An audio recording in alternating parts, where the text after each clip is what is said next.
in this video, I'm going to show you one trick to make your rasping much smoother and have more even hooves. So if you're new to trimming your horse's hooves and you're worried about making them unbalanced, this video is for you. So if you are wanting to rasp the foot, instead of rasping like this, single strokes, there's a rock there.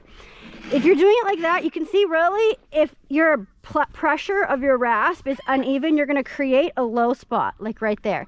If you want to take the height of the whole hoof down, start at the heels and all the way down. So smoothly rasping that whole half of the foot. That way you're not creating any high or low points.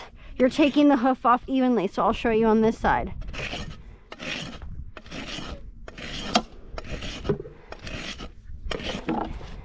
And then you can check your balance, and if there is a particularly high spot, then you can just do a single stroke there.